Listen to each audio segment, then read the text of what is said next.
Lord be with you. And with your spirit. A reading from the Holy Gospel according to Luke. Some Sadducees, those who deny that there is a resurrection, came forward and put this question to Jesus, saying, "Teacher, Moses wrote for us, if someone's brother dies leaving a wife but no child, his brother must take the wife and raise up descendants for his brother. Now there were 7 brothers. The first married a woman but died childless. Then the second and the third married her, and likewise all the 7 died childless. Finally, the woman also died. Now, at the resurrection, whose wife will that woman be? For all 7 had been married to her."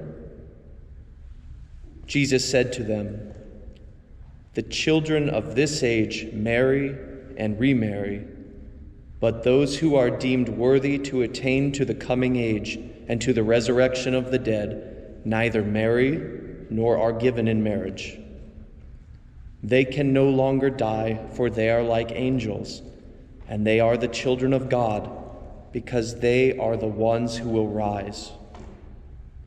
That the dead will rise, even Moses made known in the passage about the bush, when he called out, 'Lord, the God of Abraham, the God of Isaac, and the God of Jacob.' And he is not the God of the dead, but of the living, for to him all are alive." The Gospel of the Lord. Praise to you, Lord Jesus Christ.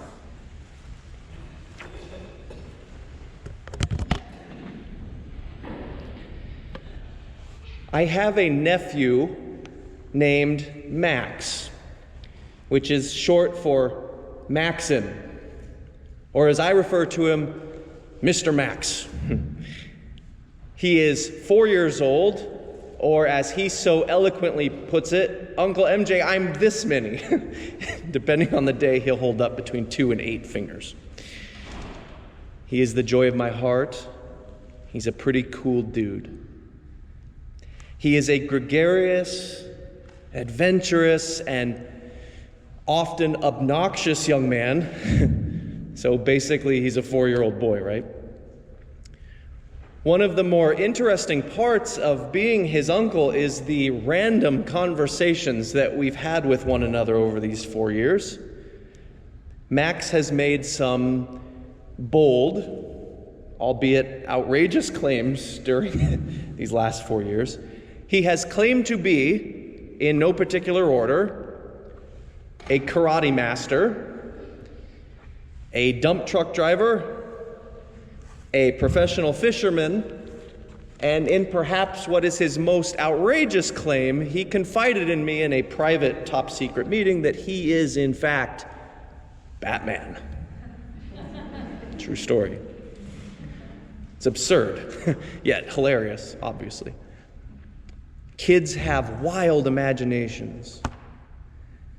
Not only does he immerse himself into these fantastical realities of dump trucks and crime fighting, but Max, like many children, he has this amazing ability to project his worldview and to assume that it's reality. Small children live in mental worlds that are still developing, and so they will often use their limited rationality and their imaginations to come to believe that whatever they posit to be real is real.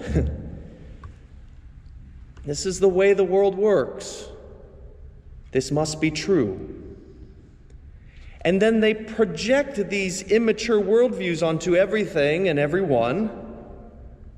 Their friends, real or imaginary. Their parents, their easily duped uncles. Even their ideas about God.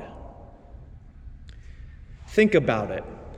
If we lined up a whole bunch of 4-year-olds in front of this congregation this morning and asked them about God or about heaven, we'd hear some pretty wild stuff, wouldn't we? And for them, these projections would be true.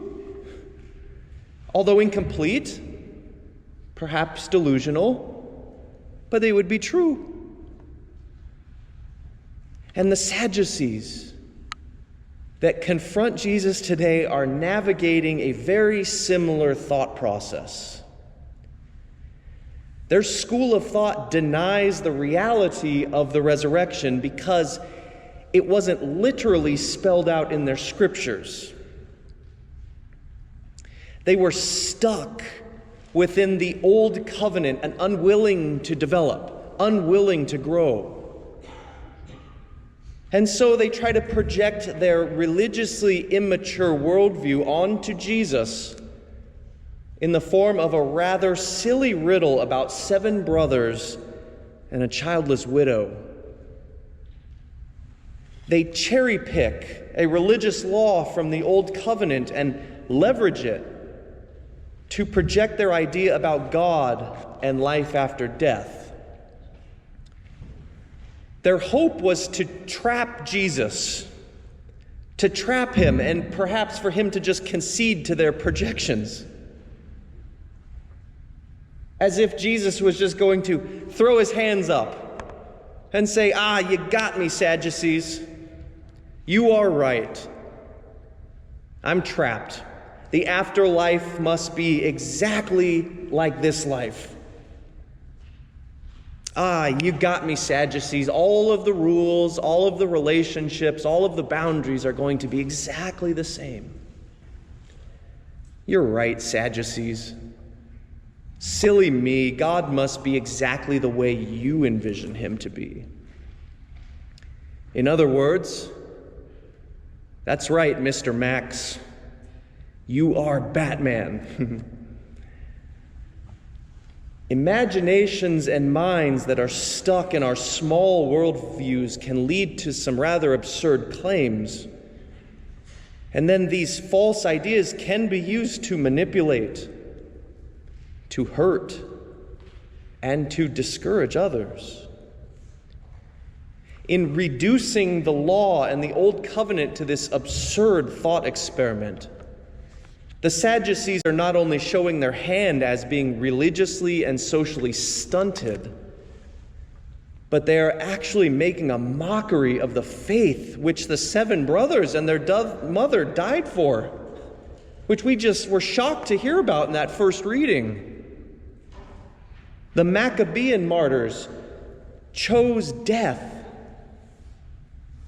tortured limb by limb, burned alive rather than betray God's law. The Maccabeans died hoping that, as they said, the King of the world would raise them up to live again forever. Unlike the Sadducees, who refused to trust in God's generosity or God's authority over life and death, the Sadducees who remained stuck in their denial of the possibility of the seemingly impossible. The Maccabeans give us a message of endurance, of hope, and of abandonment to God's wide vision, not the narrow vision of us mortals. The Maccabeans suffered and died in fidelity to God's promise in the Old Covenant. And we too will be called to suffer for our hope and faith in the New Covenant. And the New Covenant is not about playing gotcha with the Scriptures or projecting our so limited and immature views about God and resurrection onto others. No, my friends, today we are called to suffer at times for the New Covenant, which was ratified at that final meal, the same meal that we will celebrate in just a moment here on this sacred table. The New Covenant, which was sealed with the blood of the cross. The hope that we have is not in biblical literalism, nor in our own inadequate projections, but our hope lies solely in the resurrection of Christ. And beyond that, eye has not seen, ear has not heard what God has ready for those who love him. And the best way that I know that we can love God is to be thankful. Thankful for the gifts we have been given, and then in turn to share those gifts with others, because the risen one has handed us a promise. And that's it.